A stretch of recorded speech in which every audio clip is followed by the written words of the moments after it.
ओम नमः शिवाय। शिव जी सदा सहाय। ओम नमः शिवाय। गुरु जी सदा सहाय। जय गुरु जी। शुक्राना गुरु जी। अनंतम अनंतम अनंतम शुक्राना गुरु जी।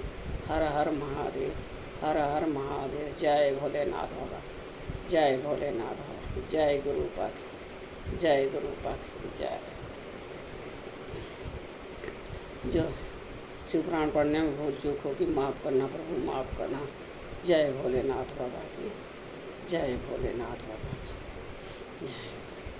आज मैं वायवीय संहिता का उत्तराखंड का 12वां अध्याय प्रारंभ करने जा रही हूँ। जय भोलेनाथ बाबा।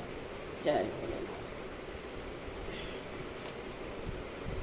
पंचाक्षर मंत्र के महात्म्य का वर्णन। श्री कृष्ण बोले, सर्वज्ञ महर्षि परवर, आप संपूर्ण ज्ञान के महासागर हैं। अब मैं आपके मुख से पंचाक्षर मंत्र के महात्म्य का तत्वतः वर्णन सुनना चाहता हूँ। उपमन्यु ने कहा, देवकी नंदन, पंचाक्षर मंत्र के महात्म्य का विस्तार पूर्वक वर्णन तो 100 करोड़ वर्षों में भी नहीं किया जा सकता, अतः संक्षेप से इसकी महिमा सुनो। वेद में तथा शैवागम में दोनों जगह ये खंड अक्षर पणों सहित पंचाक्षर मंत्र समस्त शिव भक्तों के संपूर्ण अर्थ का साधक कहा गया है।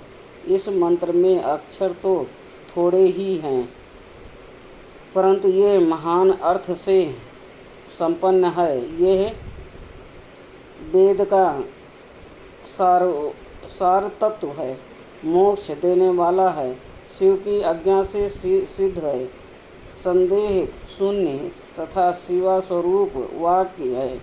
ये नाना प्रकार के सिद्धियों से युक्त दिव्य लोगों के मन को प्रसन्न एवं निर्मल करने वाला, सुनिश्चित अर्थ वाला अथवा निश्चय ही मनोरथ को पूर्ण करने वाला तथा परमेश्वर का गंभीर वचन है। इस मंत्र का मुख से सुख पूर्वक उच्चारण होता है। सर्वज्ञ शिव ने संपूर्ण देहधारियों के सारे मनोरथों की सिद्धि के लिए इस ओम नमः शिवाय मंत्र का प्रतिपादन किया है। यह आदि 60 अक्षर मंत्र संपूर्ण विद्याओं मंत्रों का बीज मूल है। जैसे बट के बीज में महान वृक्ष छिपा हुआ है, उसी प्रकार अत्यंत सूक्ष्म होने पर भी इस मंत्र को महान अर्थ से परिपूर्ण समझना चाहिए। ओम इस एकाक्षर मंत्र में तीनों गुणों से अतीत, सर्वज्ञ, सर्वकर्ता, द्वितीयमान, सर्वव्यापी प्रभु शिव प्रतिष्ठित है। ईशान आदि जो सूक्ष्म एकाक्षर रूप ब्रह्म है, वह सब नमः शिवाय इस मंत्र में क्रमशः स्थित है। सूक्ष्म षडाक्षर मंत्र में पंच ब्रह्म रूपधारी साक्षात भगवान शिव स्वभावतः वाच्यवाचक भाव से विराजमान हैं। अप्रिय में होने के कारण शिव वाच्य हैं और मंत्र उनका वाचक माना गया है। शिव और मंत्र का ये वाचक भाव अनादित काल से चला आ रहा है। जैसे यह घोर संसार सागर अनादित काल से प्रवृत्त, उसी प्रकार संसार से छुड़ाने वाले भगवान शिव भी अनादित काल से ही नित्य विराजमान है। जैसे औषध रोगों का स्वभावतः शत्रु है, उसी प्रकार भगवान शिव संसार दोषों के स्वाभाविक शत्रु माने गए हैं। यदि ये भगवान विश्वनाथ न होते तो यह जगत अंधकारमय हो जाता, क्योंकि प्राकृतिक जड़ है और जीवात्मा अज्ञानी। अतः इन्हें प्रकाश देने वाले परमात्मा ही हैं। प्राकृतिक से लेकर परमाणु पर्यंत जो कुछ भी जड़ रूप तत्व है वो किसी बुद्धिमान चेतन कारण के बिना स्वयं करता नहीं देखा गया।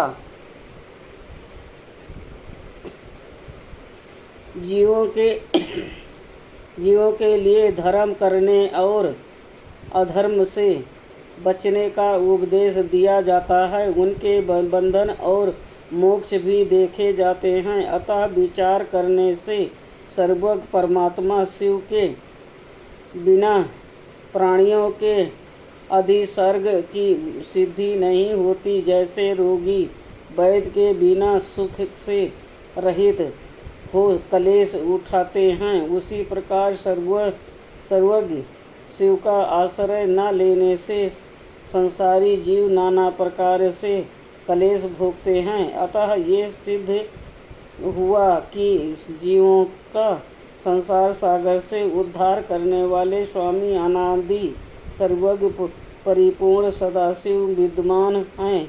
वह प्रभु आदि मध्य और अनंत से रहित हैं, स्वभाव से ही निर्मल हैं तथा सर्वज्ञ एवं परिपूर्ण हैं। उन्हें शिव नाम से जानना चाहिए।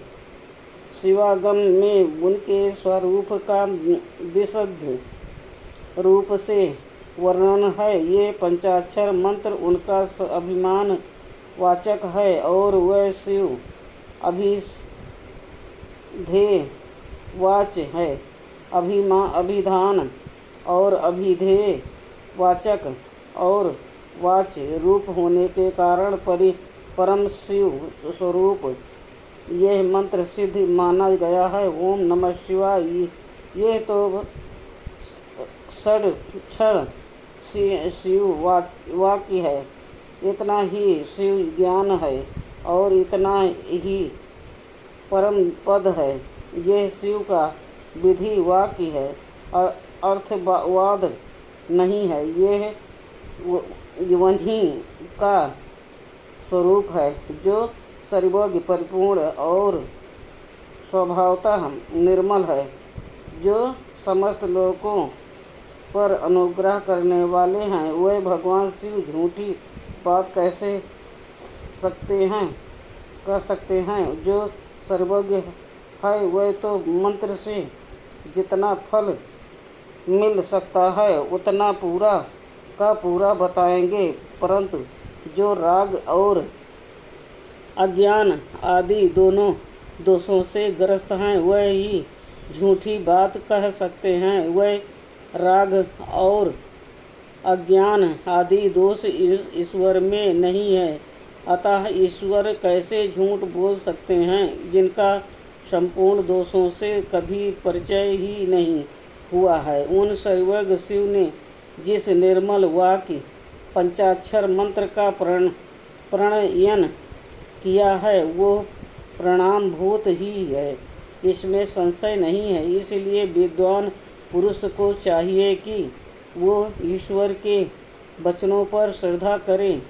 यथार्थ पूर्ण पाप के विषय में ईश्वर के वचनों पर श्रद्धा न करने वाला पुरुष नरक में जाता है।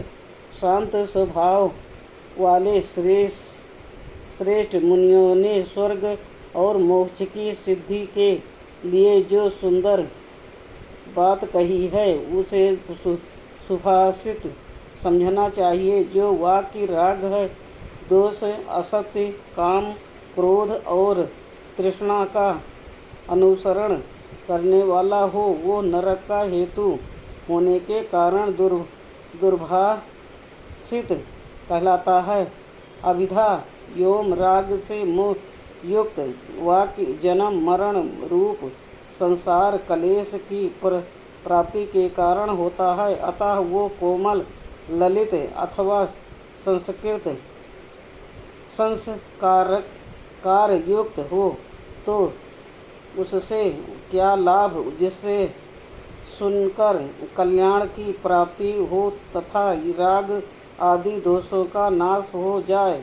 वह वाक्य सुंदर शब्द वाली से युक्त न हो तो भी शोभान तथा समझने योग है। मंत्रों की संख्या बहुत होने पर भी जिस विमल 60 अक्षर मंत्र का निर्माण सर्वज्ञ शिव ने किया है, उसके समान कहीं कोई दूसरा मंत्र नहीं है। 65 अक्षर मंत्र में 6 अंगों सहित संपूर्ण वेद सहस्त्र विद्यमान है, अतः उसके समान दूसरा कोई मंत्र कहीं नहीं है। 7 करोड़ महामंत्रों और अनेक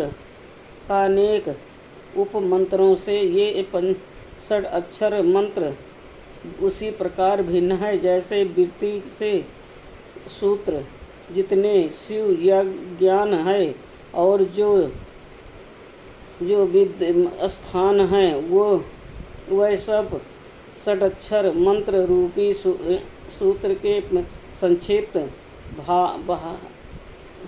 भाष्य है, जिसके हृदय में ओम नमः शिवाय ये षडक्षर मंत्र प्रतिष्ठित है। उसे दूसरे बहुसंख्यक मंत्रों और अनेक विस्तृत शास्त्रों से क्या प्रयोजन है।